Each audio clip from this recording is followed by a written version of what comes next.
What is going on, everybody? My name is Northy and we are back. The round 15 review this week was super duper interesting. Very interesting, I do have to say. Good and bad. I think good and bad is the best way I can describe it because good results but bad results at the same time, and I'll be able to show you what I mean in just a second. But I'm not going to waste too much time. Let's get straight into the star powers. This was what I had going into it, and it was a fairly disappointing one. Clayton Orford played alright, but he didn't play up to the level he's been playing all season. Paddy Cripps, oh god, he was tough. He was tough to use. But I didn't realize that Brodie Grundy was back this week.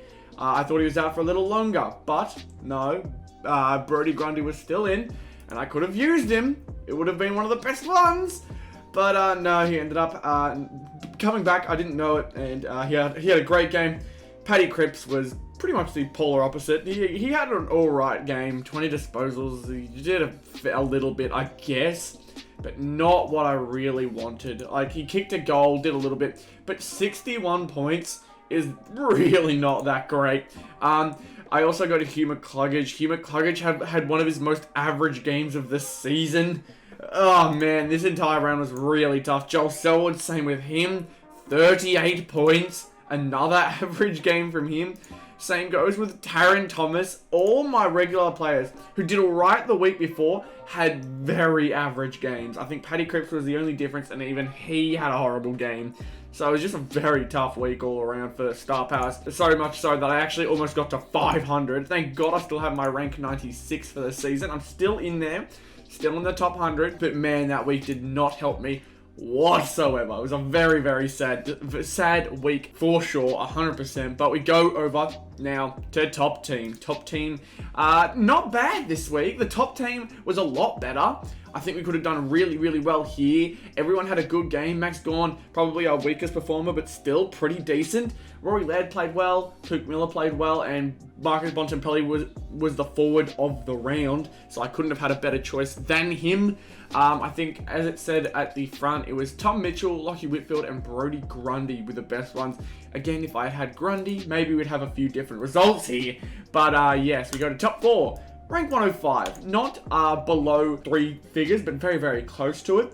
We were about, off the top of my head, that is about 30-ish points, 32 points off of a top 10 finish.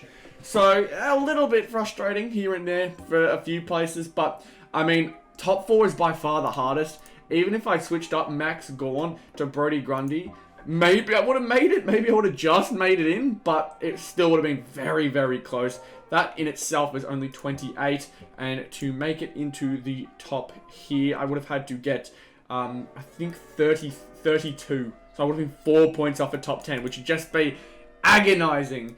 Which is why my top 18 hurts even more. This team, great this week. Overall, really good. Like, a few little sad blips here and there from maybe Shea Bolton, Toby Green, and Jack Lukosius, but that's about it. Lance Franklin kicked 4 and had a few disposals himself. Langford was on ball and did awesome. Zeeble did alright in the back line. I think if I can go off the top of my head here, Jack Zeeble, how did he do last week? He only had the 59, so I guess you could say it wasn't as good of a performance, so maybe you could have switched him up. But Zeeble's usually a somewhat safer option. Just a few things here and there that I wish were a little bit different, because we got rank 14. That is so tough. That puts us below the 100 spot, but oh my god, 14? Are you joking me? We were 4 spots off a prize card. That is my second best result of the season, but man, it doesn't feel like it.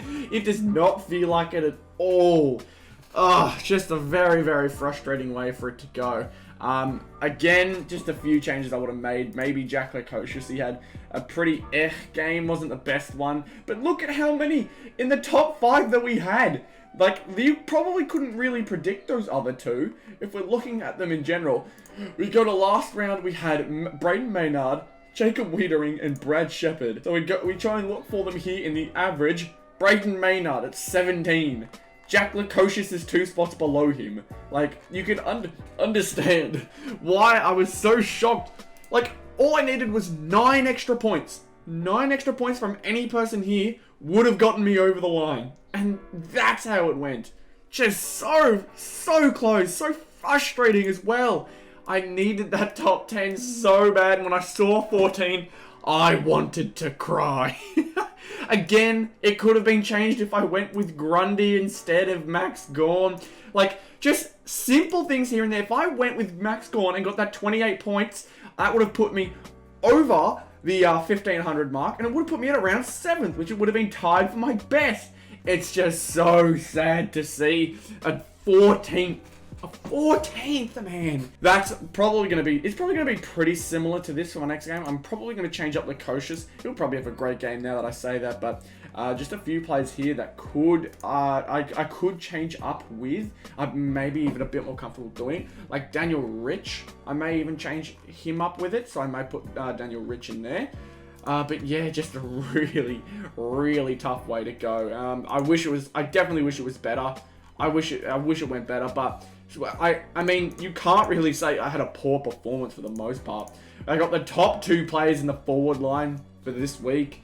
Lance Franklin was even up there with his goals. Just overall, I wish we got a lot closer. Shea Bolton was a huge disappointment after how he's been playing this season. Just a few people, I wish the performances were just a tad bit better. It's a little bit picky. It's definitely a bit picky, but like, just a few things here and there I wish were a bit different. Just a few things. Like Tom Mitchell, I'm probably going to put Tom Mitchell in. I just don't know who I'm going to switch him up with, because Tom Mitchell has gone back to his regular ways of just absolutely destroying it. But all these players have been playing well. I think Jared Lyons will end up getting the swap because he's been alright, but nowhere near how he was going near the start of the season. And Tom Mitchell has really started to pick it up. He was the best of the round. So I'm probably going to switch that up, put Tom Mitchell in, and change it up over here in the forward line as well.